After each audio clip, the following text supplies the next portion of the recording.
De volta com a nossa programação pelo Notícias Agrícolas nesta segunda-feira. Seguimos acompanhando os principais destaques deste início de semana e o nosso assunto agora é economia mundial, principalmente, claro que vamos trazer mais informações sobre as relações China-Estados Unidos e de que forma isso impacta numa tentativa da recuperação global diante da reabertura de alguns países, o fim do pico da pandemia do novo coronavírus para algumas nações importantes no contexto global, ou seja, a gente vai tentar entender então que momento é esse da economia mundial, claro que como o Brasil está inserido nesse contexto, conversando agora com o professor Roberto Dumas Damas, que é economista e professor do INSPER, já conosco nesta segunda. Professor, muito boa tarde. Boa tarde? Já boa tarde, 12h01, professor. Já boa tarde. Boa tarde, seja Tudo bem? bem-vindo. Obrigado pelo convite. Imagina, nós é que agradecemos pela companhia. Professor, para começo de conversa, porque a segunda-feira começou quente, a sexta-feira já foi quente com o pronunciamento do presidente americano Donald Trump, fazendo duras acusações à China. Na sequência, claro que a China respondeu com algumas medidas. Hong Kong está no meio desse conflito, fora os outros, todos os fatores que já levavam a essa guerra que deixa de ser comercial já tem tempo. Como é que o mundo amanhece nessa segunda-feira, não só para um novo mês, mas para um novo semestre, e tudo isso mais coronavírus? Como é que a gente está nesse momento, professor? Olha, para a gente falar é mais uma flecha para São Sebastião, ou seja, você vê que os mercados nem estão mais se importando muito com as crises que vão pipocando aqui e ali. O fato dos Estados Unidos querer ou reclamar que foi estabelecida uma lei de segurança nacional em Hong Kong, ou seja, a Basic Law, a lei básica, que é a Constituição de Hong Kong, foi suplantada por essa lei de segurança nacional, mostra que Hong Kong perdeu mais autonomia ainda. Quer dizer, na realidade nunca teve autonomia. Desde 1842, quando o Império Britânico, numa guerra, pela Guerra do Ópio, ou seja, que os chineses não queriam comprar ópio e o Império Britânico tirou Hong Kong de posse deles por 155 anos, devolveram em 1997, mas antes de devolver, em 1984, combinaram que até 2047, de 1997 até 2047, seria um país, dois sistemas. O que é um país, dois sistemas? Ou seja, você vai ter a tua democracia. Nunca teve democracia. Nunca teve democracia. Não, mas eles elegem o chefe do executivo. Sempre elegeram o chefe do executivo. Mas esse chefe do executivo sempre foi escolhido de 5 a 10 candidatos estabelecidos por Beijing. Então, o que muda agora? Muda que aqueles que foram presos e tiveram uma pena de acordo com a legislação de Hong Kong, se eles forem presos agora, a pena vai ser muito mais dura. A pena vai ser muito mais dura. Isso muda, porque Xi Jinping já estava percebendo que no ano passado estava perdendo a mão, quer dizer, ele não estava perdendo a mão, quem estava perdendo a mão era Carrie Lam, que era a chefe do executivo.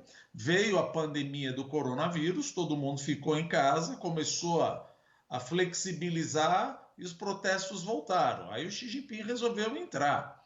E estava na cara isso daí, porque se você analisar os eventos do ano passado, o governo chinês, o Partido Comunista Chinês, o Exército de Libertação do Povo, deixou bastante claro que não ia deixar nenhuma liberdade. Como assim? Por exemplo, o Exército de Libertação do Povo ele estava simplesmente a uma quadra de Hong Kong, praticamente em Shenzhen. E todo domingo, olha só como as coisas são, você precisa ler nas entrelinhas, todo domingo o Exército de Libertação do Povo entrava em Hong Kong para limpar as ruas. Veja, não é que precisava limpar as ruas. O exército o exército chinês, o Exército de Libertação do Povo, aquele que passou com o tanque lá em 1989, queria deixar claro o seguinte: eu entro e saio aqui de Hong Kong a hora que eu quero. E como viram que o Xi Jinping começou a perceber que começou a voltar os protestos, ele soltou uma lei de segurança nacional, falou: vocês nunca foram autônomos e agora que não vai ser mesmo. E agora que não vai ser mesmo. E o Donald Trump viu uma bola quicando no chão e falou: olha, eu estou com um problema de pandemia enorme aqui e não vou mais considerar Hong Kong como um país autônomo. Veja, nunca foi autônomo, uma região autônoma, nunca foi autônomo. E aí fica a pergunta: tá bom, você não vai me considerar uma região autônoma, o que você vai fazer comigo? Vou pensar. Não, mas vai pensar o que você acha que você pode fazer comigo? Já sei, vou colocar tributação em cima dos 33 bilhões. Tudo isso? Era tudo isso que você queria fazer? Não, eu vou deslistar. Ele não falou isso. Mas vamos pensar, eu vou deslistar, obrigar que seja deslistadas as empresas americanas que estão listadas em Hong Kong. Veja, se você fizer isso, além de prejudicar a China, você está jogando Hong Kong cada vez mais no colo da China. Aí que ela unifica de vez mesmo. Então, o Donald Trump precisa tomar cuidado ao falar que não é mais autônomo. Se ele sair gritando cada vez mais que é não mais autônomo, a China vai falar: obrigado, era exatamente isso que eu queria, que ela viesse totalmente para o meu colo e parar com essa coisa de fingir que eu daria 50 anos de liberdade. Liberdade você tem, você pode escolher, como eu te disse, o chefe do executivo, desde que pré-escolhido por Beijing. Isso sempre foi assim. Hu Jintao tentou mudar, não deu certo. E nunca foi. Claro, você tem mais liberdade, você pode escolher teu chefe do executivo, mas pouco muda em relação agora ao que você gritou, esperneou, falou que não considera uma região autônoma. Espera, a China vai falar o quê?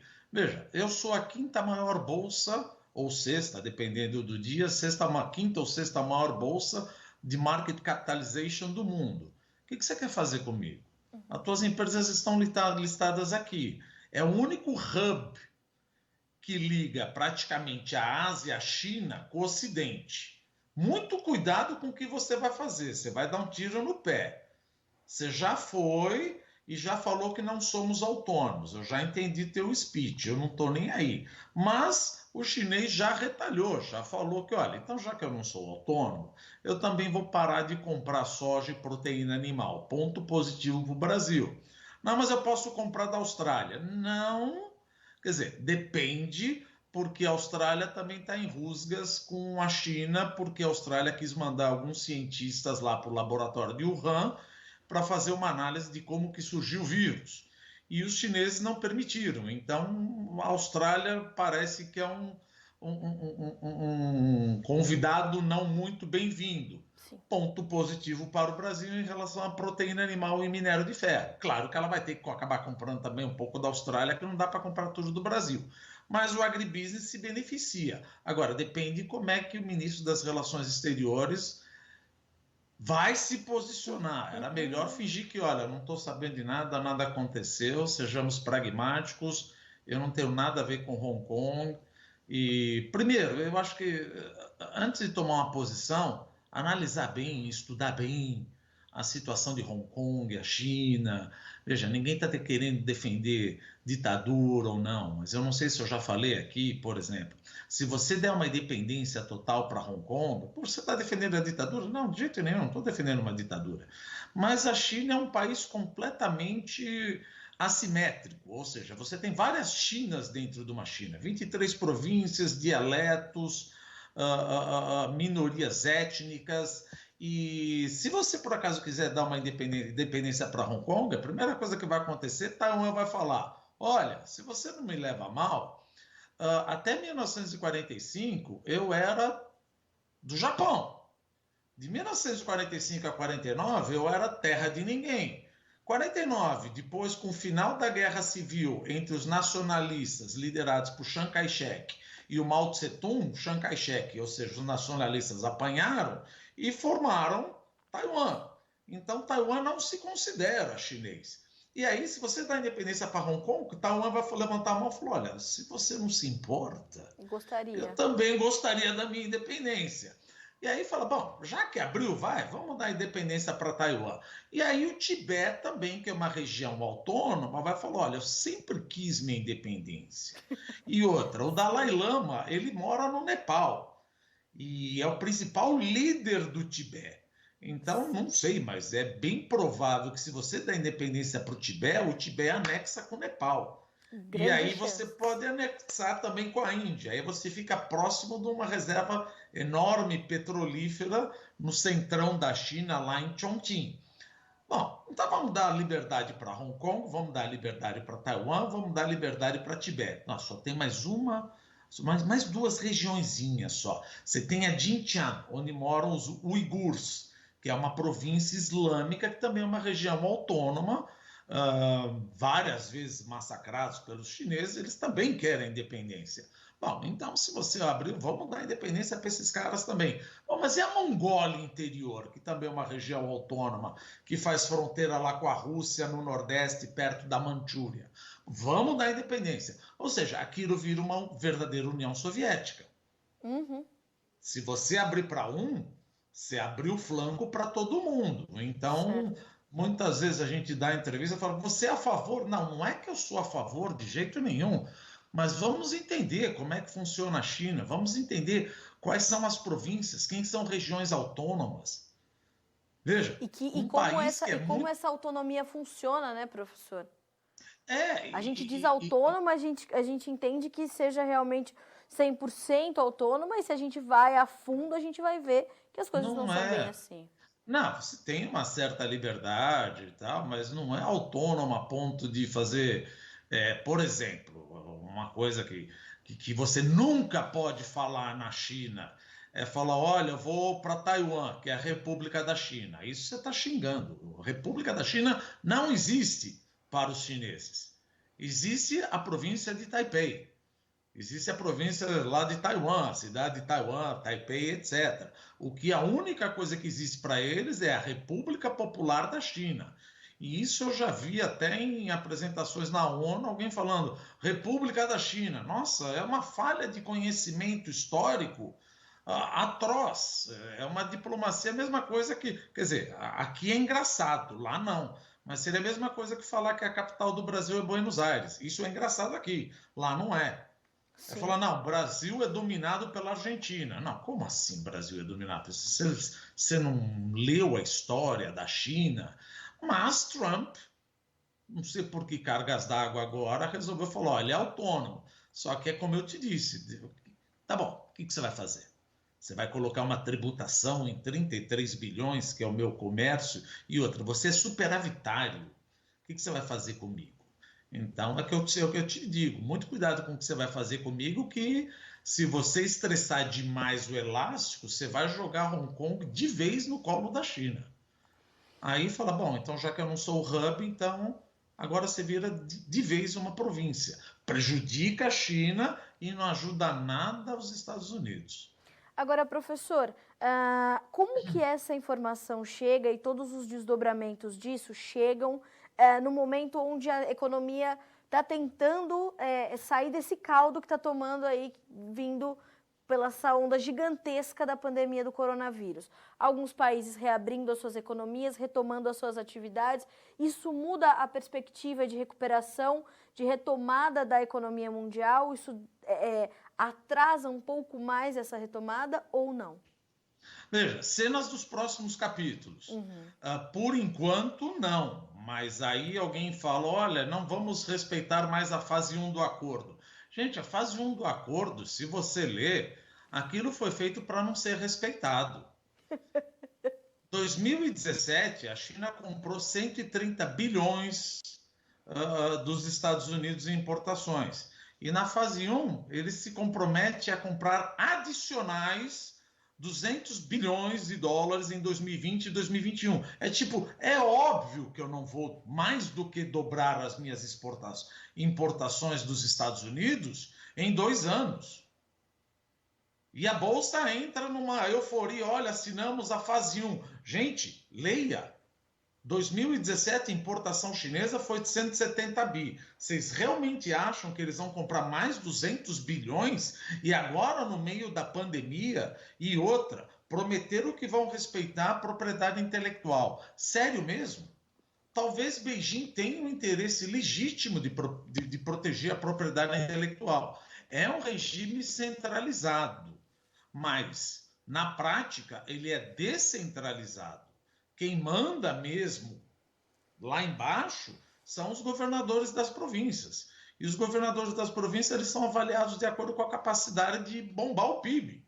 Então, você tem províncias inteiras na China dedicadas somente à pirataria. E você achar que Beijing consegue controlar todas as províncias, todas as counties, todas as cidades e proteger a propriedade intelectual, veja, ninguém está defendendo que não é isso. Mas já teve até, por exemplo, fazendo um paralelo, o Green PIB, ou seja, o PIB verde. O que era isso? Uma coisa de uns 10 anos atrás, Beijing queria estabelecer o PIB verde. Era o quanto você gerou de PIB, ou seja, teve o PIB, e o quanto você destruiu do meio ambiente. A maior parte foi zero. Então eles abandonaram o negócio. Falou, olha, você pode ter leis. Beijing tem um monte de lei que vai proteger. Não é questão de ter leis. É questão de que é diferente do Ocidente. No Ocidente, isso é preto, isso é branco, isso é cinza. Na China, isso é preto, isso é branco e isso é cinza. Uhum. Os governadores das províncias, eles interpretam a lei de acordo com como eles quiserem. E a lei, ela é bem flexível, ela permite você interpretar como você quiser. Até Beijing deixa uma forma, falou, olha, eu deixo esse espaço cinza que é justamente para interpretar como eu desejo. E o que é triste, sabe? Eu não sei se é triste ou é um pouco de ingenuidade ou é vontade de especular, quer dizer, especulação é bom, porque por isso que dá a liquidez nos mercados. Mas cada vez que fala, vamos entrar numa fase 1, é uma alegria. Gente, não tem fase 1, não tem fase 1. O buraco é muito mais embaixo, não vão cumprir, não vão comprar, não vão respeitar a propriedade intelectual. E outra, mesmo que façam isso, você tem um outro problema que é o quê? É a ZTE e a Huawei, como nós já falamos aqui. Em 1989, quando teve o massacre da Praça da Paz Celestial, Deng Xiaoping fez um acordo com o Exército de Libertação do Povo e o Partido Comunista Chinês. Falou, olha, se vocês toparem e continuarem aprovando as minhas reformas, eu prometo que o Partido Comunista Chinês, aliás, há de se ressaltar, né? Porque tem muita gente achando que a China é comunista. A China não é comunista. É um capitalismo de Estado. Só lembrando, obviamente, né, professor? Só lembrando. Sempre. Porque fala, não, mas é um comunismo. Veja, sistema econômico é diferente do sistema político. É uma ditadura com capitalismo de Estado. Semelhante como era o Brasil na década de 70. Ah, mas por que eles não chamam de capitalista? Porque também não pode. Então, quando teve o massacre da Praça da Paz, os maoístas queriam voltar e o Deng Xiaoping falou aquela frase, olha, para com essas coisas de querer chamar. Não importa a cor do gato, se é branco ou preto, contanto que pegue o rato. Não, mas nós somos o quê? Bom, comunistas nós não somos. Capitalista não fica bem sendo controlado pelo Partido Comunista Chinês. Vocês querem o nome? Tá bom, então nós somos socialistas com características chinesas. Como assim socialista com características chinesas? Isso é um capitalismo de Estado, ou seja, um capitalismo fortemente com predominância de empresas estatais. E voltando aqui, o grande acordo que Deng Xiaoping fez com o Exército de Libertação do Povo, contanto que ele aprovasse a continuidade das reformas, porque Deng Xiaoping, depois de 1989, desapareceu. Mas quando caiu a União Soviética em 1991, ele falou, eu preciso correr, fez o acordo e prometeu para o Exército de Libertação do Povo, além de prometer um exército moderno, eu prometo que te dou participação em empresas chinesas. Olha o problema da Huawei aí. Olha o problema das empresas. Tem empresa controlada pelo exército chinês. Realmente você acha que isso vai ser resolvido em 6 meses, 1 ano? E outra, tem o Made in China 2025. Ou seja, Xi Jinping soltou esse programa para transformar a China em líder industrial de tecnologia da informação. Só que a China precisa comprar insumos, chips dos Estados Unidos. Os Estados Unidos vetou. Então, realmente acham que se trata de um punhado de soja, um pouquinho de proteína animal, essa briga? Essa briga é pós-Trump. Ela vai continuar. Eu não diria que é uma guerra fria, Pode-se dizer que é uma guerra fria, mas não uma guerra fria como era com a União Soviética, porque a União Soviética queria simplesmente destruir os Estados Unidos. A China não quer destruir os Estados Unidos, ela quer coexistir, porém, ela quer sim tirar os Estados Unidos completamente da Ásia, porque você tem bases militares na Tailândia, nas Filipinas, vende armas para Taiwan, no Japão, na Coreia do Sul, então a China exerce o sharp power. O que ela faz? Ela faz o cinturão da seda, o Belt and Road Initiative. Ela empresta quase 1 trilhão, não chegou a 1 trilhão, mas é o que eles querem, 1 trilhão de dólares para 70 ou 86 países para ajudar na infraestrutura, para escoar e encontrar terceiros mercados. É isso que você lê no Wikipedia. Você tem um interesse econômico, só que por trás qual é? É um interesse geopolítico. Porque se em caso eventual, mas muito improvável, de guerra entre China, Japão, ou China invadir Taiwan, nada mais fácil do que Xi Jinping pegar o telefone, ligar para um daqueles 76 países que receberam uma boa dose de recursos para dar um up na infraestrutura e falar, olha, proíba o trânsito ou o tráfego aéreo de aeronaves militares no teu espaço aéreo. Ou seja, leia entre linhas para que serve isso. Isso chama sharp power.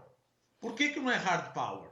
Porque todo mundo sabe que os Estados Unidos nunca permitiriam um navio de guerra próximo da Europa ou próximo da América Latina. Então, como é que você conquista ou forma novas zonas de influência?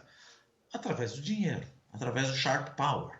E não o hard power. Não quero a tua proteção. Agora, o que eu quero sim é que você saia da Ásia. E é uma coisa que o Trump está deixando cada vez mais as bolas no chão. Por quê? Porque a OTAN, que foi constituída logo após a Segunda Guerra Mundial, significa o quê? Olha, quem é membro da OTAN, um ajuda o outro. E assim que foi eleito, não estou dizendo que está certo ou que está errado, mas cuidado com o que você fala. Assim que Donald Trump foi eleito, ele falou, será que vale a pena mandar tropas para defender Montenegro? Montenegro, palavras dele, Montenegro é um país meio raivoso. E a probabilidade de ser invadido pela Rússia é enorme. E se a gente for defender Montenegro, nós vamos acabar entrando numa terceira guerra mundial. Perfeito, eu entendi o que você falou. Agora, desculpa, você está roendo corda. Você imagina como a Coreia do Sul fala, pera um pouquinho, você não vai defender Montenegro. Coreia do Sul se defende? Qual é o teu nível? Qual é o teu threshold? Até onde você defende? Se por acaso a China invadir Taiwan, você vai defender? Ou a OTAN é para defender todo mundo? E se a Rússia quiser flexibilizar ou flexionar um pouquinho mais os músculos, porque assim como Barack Obama, de forma pacífica, foi aumentando os membros da OTAN, botando a Estônia, Letônia, Lituânia, foi a hora que a Rússia chegou e falou, não, parou aí, vou invadir a Geórgia e anexar a Crimeia. Daqui você não passa. Então, e se eventualmente a Rússia quiser flexionar os músculos e invadir algum país báltico? Uma Estônia, uma Letônia, uma Lituânia. Será que os Estados Unidos ajudariam ou não? É essa incerteza que transforma os aliados dos Estados Unidos receosos. Aliás, até mesmo o Macron falou, olha, a OTAN é um dead brain, é um cérebro morto. A Angela Merkel falou, olha, nós estamos sozinhos, não dá para confiar. Por isso que os chineses querem que Trump seja reeleito, porque ele deixa bolas no meio do caminho. Eu não sou a favor de mudanças climáticas, nem a China. Mas a China pega isso daí e ganha, não agora com pandemia, mas ganha a apreciação do mundo. Sou contra a globalização. A China vai lá, faz um discurso no World Economic Forum, sou a favor da globalização. Sim. Ela vai deixando coisa. Não quero o Trans-Pacific Partnership. ótimo, eu faço um aqui com a Ásia, vamos fazer o Belt and Road Initiative. Ou seja, ele vai deixando bolas e a China, o Xi Jinping é muito esperto, ele vai pegando e colecionando. Por isso que a última pesquisa, não sei se foi da Eurásia, que mostra que o governo chinês, a população chinesa, gostaria muito que Trump fosse reeleito para o benefício da China. Olha que absurdo um negócio desse. Sim, porque se a gente fizer realmente um balanço, não só da história total, né, como o senhor trouxe aqui esses detalhes todos, mas se a gente olhar num passado muito, muito próximo, professor, se a gente olhar somente essa disputa comercial que foi iniciada em 2018, a gente já vai ver que no final das contas, embora haja análises onde se entende que existe uma inteligência política e econômica, financeira do Donald Trump e de sua equipe de promover essa disputa com os chineses, a gente vai ver que, por enquanto, os resultados ainda foram maiores para os chineses. Não, e se você dá uma olhada, por exemplo, pega o nível de importações, agora não vale, agora está tudo bagunçado, né? Mas se você pegar o nível de importações dos Estados Unidos do terceiro TRI de 2019 e do terceiro TRI, não, desculpa, do terceiro TRI de 2018 com o terceiro TRI de 2019, as importações norte-americanas aumentaram. Você não virou protecionista? Sim, eu virei protecionista. Mas protecionista com uma política fiscal expansionista não combina. Se eu dou mais dinheiro para a população, se eu gasto mais, a poupança doméstica diminui. A poupança doméstica diminui, é verdade. O déficit, a compra da China diminuiu. Mas eu passei a comprar mais de outros países. Quem? México, Vietnã, Japão, ou seja, você começou a comprar mais do resto do mundo. E outra, está comprando do Vietnã ou será que é uma triangulação? Porque também não vamos esquecer que 50% das exportações chinesas vêm de empresas multinacionais que estão localizadas na China, e muitas delas norte-americanas. Por exemplo, leve em consideração a Apple. Quero a Apple aqui. Claro, não vamos usar o valor do iPhone no Brasil, que é um absurdo. Sim. Mas se eu fizer um iPhone nos Estados Unidos, provavelmente ele vai custar $3.000. Ninguém vai comprar. Uhum. Então, na realidade, a China também ajudou os Estados Unidos, assim como os Estados Unidos ajudaram a China. Sim. Então, precisa de dois para dançar tango. E aí tem uma conversa, falou, a globalização vai acabar. Bobagem! Não vai acabar. Não, mas é que está faltando máscaras, está faltando... Veja, você pode mudar um pouco o teu modo de produção e aumentar os estoques de segurança nacional. Mas começar a fazer tudo aqui dentro, isso é um desrespeito às vantagens comparativas. É a mesma coisa, voltamos a Sete Brasil. Ou seja, eu vou fazer uma drilling unit para explorar o pré-sal, ao invés de comprar um barco que explore o pré-sal da Coreia ou de Singapura. Não, a globalização vai continuar. Claro, vai ter as suas rusgas, mas o termo globalização, ele vai continuar porque você vai ter que continuar comprando de outros. Caso contrário, você vai trazer menos benefício para a maioria da população. Não, mas pelo menos eu vou criar mais 100 mil empregos. Sim, e vai prejudicar 328 milhões de norte-americanos que vão ter que comprar uma coisa mais cara. E aí economia é aquela coisa. Você tem que administrar a escassez, mas maximizando o bem-estar da maioria, não de minorias que gritam mais alto. Então, geralmente, os populistas gostam de dar voz, inclusive no Brasil. Pega a indústria automobilística. A indústria automobilística no Brasil está aqui desde 1918 e ainda vive de subsídio. Meu Deus do céu, parece que é uma startup. São dinossauros que ainda precisam de subsídio. Eles vão lá para Brasília pedir subsídio. Agora, eu nunca vi um setor industrial ir para Brasília para pedir mais educação e mais infraestrutura. Não, eu quero subsídio. E aí vira uma roda, uma coisa que não para. Você quer mais subsídio, a dívida pública aumenta, aumenta o imposto, eu não tenho dinheiro para fazer infraestrutura. Tem dinheiro para fazer infraestrutura, prejudica a produtividade total dos fatores. Prejudica a produtividade total dos fatores, dou um aumento salarial além da produtividade do trabalhador, o que é errado. Você não pode aumentar o salário de alguém se esse alguém não merece de acordo com a produtividade. É uma coisa básica da economia. Se você conseguir produzir um carro e amanhã está produzindo 2 carros, eu posso te dar um aumento salarial de 100% sem bater na inflação e sem bater na margem. Agora, se você não ficou nem um pouco mais produtivo e eu aumentar 100% o teu salário, a minha empresa quebra, porque você não está produzindo de acordo com o salário. E outra, veja quanto subiu, já mudando tudo aqui, né? Veja quanto subiu o salário mínimo de 2003 a 2020. E veja como subiu a produtividade do trabalhador brasileiro. Eu fiz as contas, tirando a inflação, o ganho real foi de 78% de 2003 a 2020. Aí fica a pergunta, será que o trabalhador brasileiro, como um todo, ficou mais produtivo 78%? Não E aí fala, olha a desindustrialização. É a social-democracia. Sim. No free lunch. Você quer ajudar o próximo? Alguém vai pagar.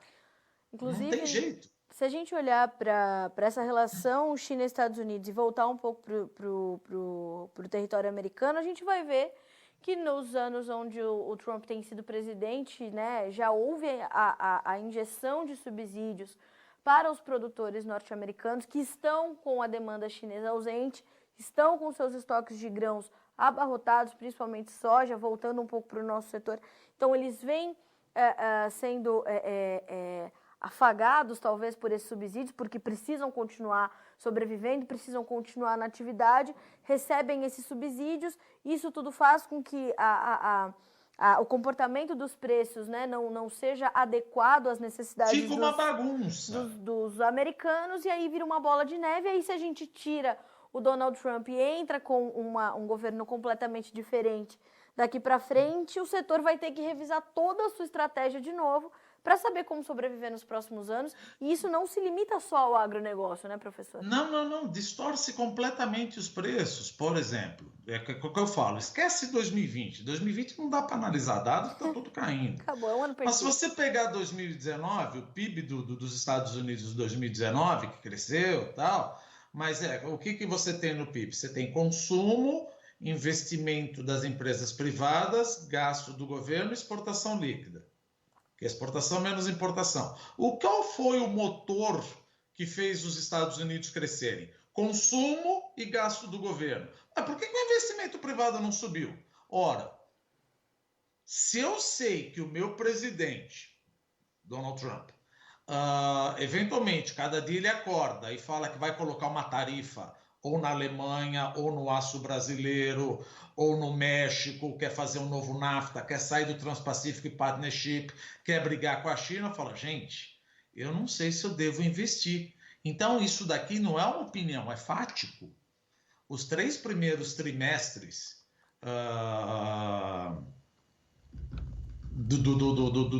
nos Estados Unidos, você vai ver que os investimentos privados caíram.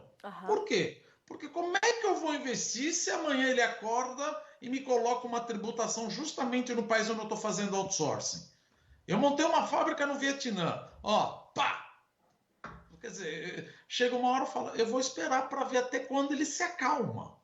E, professor, porque é o espírito animal. Eu imagino que essa reação do mercado que a gente está vendo agora, eu estou até aqui aberta com os índices acionários e as próprias commodities, a própria soja, na verdade, que passa a subir, inclusive, na Bolsa de Chicago, apesar dessa notícia que nós temos aí da suspensão das compras da China nos Estados Unidos. Eu vejo que o mercado reage de forma... O mercado está positivo nesse momento, né, professor? O senhor certamente está acompanhando isso também. O SP500 está subindo 5,4%, enfim, 1,5%.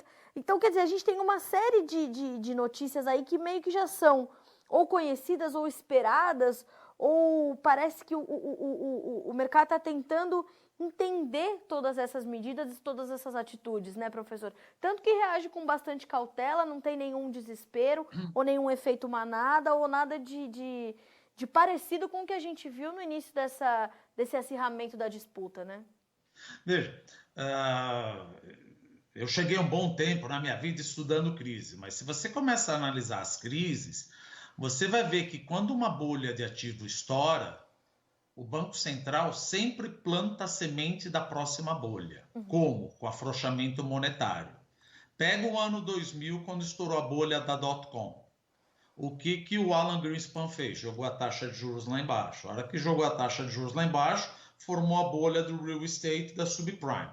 Subprime explode em 2008. 2008, bumba, Ben Bernanke, junto com a Janet Yellen, joga a taxa de juros lá embaixo. Joga a taxa de juros lá embaixo, as empresas fazem share buyback, recompram as próprias ações, 10 trilhões de dólares. Standard Poor's sobe. O que o Banco Central norte-americano está fazendo agora?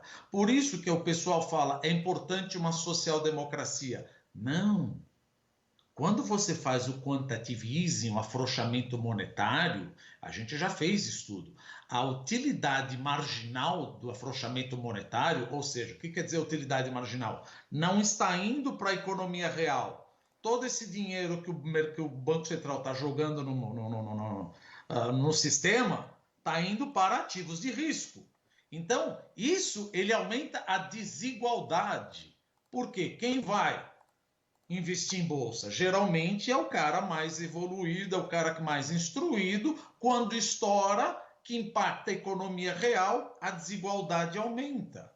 Então você fala, precisa ter uma política social-democrata. Veja, primeiro, analise qual é a causa da desigualdade. A causa da desigualdade é muita intervenção do governo. Eu não estou falando que você tem que deixar todo mundo quebrar, mas quando você enche de dinheiro, a bolsa sobe. A bolsa sobe e muita gente aproveita. Muita gente. Por exemplo, olha no ano passado. Todo mundo querendo comprar bolsa, até os mais desavisados. Ninguém sabia fazer valuation e a única explicação que a gente ouvia é a taxa de juros nunca esteve tão baixa e a reforma da Previdência foi aprovada. Ninguém falava da Argentina, ninguém falava da guerra comercial, ninguém falava do soft landing da China, ninguém falava do Brexit. Era a única coisa. Um monte de pessoa física entrou. Por quê? Porque era dinheiro dos Estados Unidos vindo e a bolsa subindo. Aí ela estoura. A hora que ela estoura, o Banco Central norte-americano vai lá e continua, junto com o Banco Central europeu, e vai se formar uma nova bolha. Sempre se forma bolha. Ah, mas você não vai surfar? Lógico que nós vamos surfar. Coitado do que não entende. Porque ele, a hora que a bolha estoura, é aí que a desigualdade de renda aumenta. É por isso que você tem esses protestos. Então, não é a falta da social-democracia, é o excesso da social-democracia, é o excesso de ajuda às empresas. Tem empresa, claro, eu não acho que a empresa deve quebrar no meio de uma pandemia, sim, mas você não pode manter empresas para sempre. Schumpeter, destruição criativa. Veja, eu, você, todo mundo que trabalha, nós não somos avaliados através de uma curva forçada. Você não tem que estudar, fazer o teu MBA, fazer teu certificate, o diabo 4. Se você não fizer, vai vir um cara mais novo ganhando menos e você mandando embora. Sim. Agora, uma empresa está com um negócio, já vai o Banco Central ajudar. O Banco Central ajuda, forma a bolha, os mais ricos aproveitam, hora que estoura, os mais pobres perdem. Então, no final das contas, entenda a causa da desigualdade para oferecer soluções para a desigualdade. Sim. Não dê tanto dinheiro. Too much money, você fica louco. Certo. Professor, para a gente concluir, diante dessas situações todas e dos fatores já conhecidos, o que a gente tem que entender nesse começo de mês, nesse início de segundo semestre para 2020, o que a gente vai ter que acompanhar e monitorar para entender o andamento da economia daqui em diante? Olha, se a gente estiver falando da economia brasileira, até a economia a economia brasileira está sofrendo de 3 crises. Crise da saúde, eu não tenho ministro da saúde, eu não sei o que é para fazer, não sei se é para ficar isolado, Tá. não sei se é para tomar cloroquina, não sei o que é para fazer. Eu estou com uma crise da saúde, estou com uma crise econômica, provavelmente o PIB deve cair uns 7,5%, e estou com uma crise política. Então, esquece 2020, eu já estou preocupado com 2021. Agora, sem juízo de valor, eu estou vendo todo mundo gritando democracia, democracia, democracia, com bastão na rua.